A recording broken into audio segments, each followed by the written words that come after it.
اب مسئلہ یہ ہے، ہمارے اندر آج ایک کمی ہے۔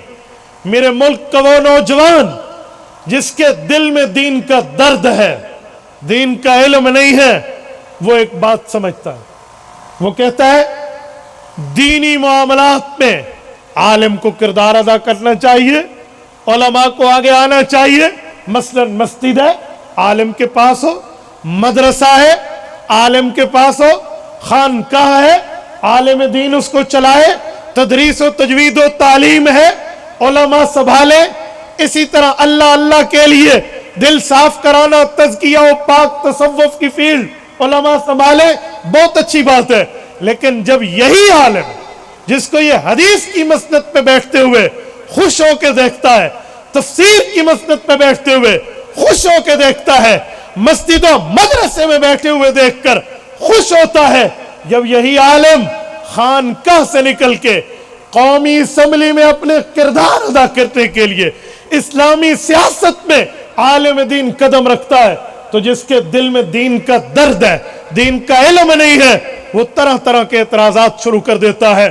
وہ نوجوان کہتا ہے عجیب بات ہے، اس مولوی کو خانقاہ میں ہونا چاہیے، دینی بات بتاتا، اس مولوی کو مسجد میں ہونا چاہیے، دینی معاملات بتاتا، مدرسے میں ہونا چاہیے، سبق پڑھاتا، امام مسجد ہوتا، نماز پڑھاتا، خطیب منبر ہوتا، بیانات کرتا، تبلیغ دین میں ہوتا، تدریس دین میں ہوتا، تعلیم دین میں ہوتا۔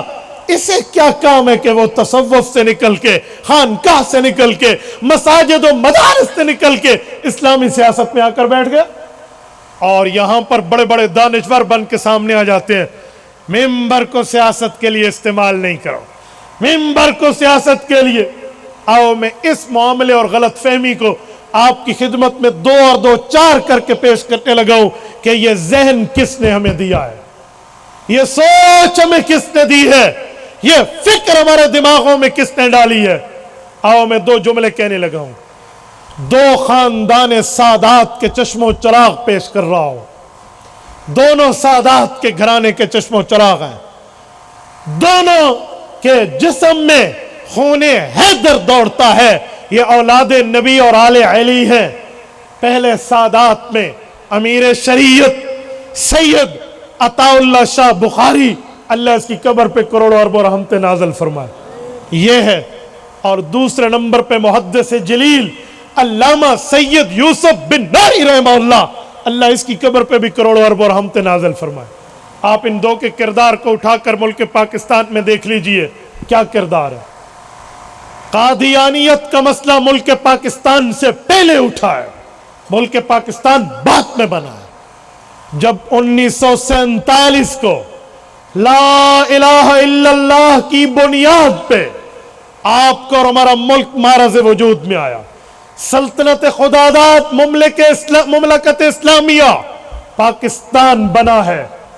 1953 میں قادیانیت کی سازشیں عروج پر تھیں، امیر شریعت رحمہ اللہ نے قیادت سنبھالی، گلی گلی گئے ہیں، چوک چوک گئے ہیں، چوراہے چوراہے گئے ہیں، نہ روڈوں کو دیکھا، نہ سڑکوں کو دیکھا، نہ شہروں کو دیکھا، نہ دیہاتوں کو دیکھا، نہ دن دیکھی، نہ دن دیکھا، نہ رات دیکھی، نہ گرمی دیکھی، نہ سردی دیکھی، سفر کیا، آدھی زندگی ریل میں گزار دی، حکومت وقت انگریز کی مخالفت کی، آدھی زندگی جیل میں گزار دی۔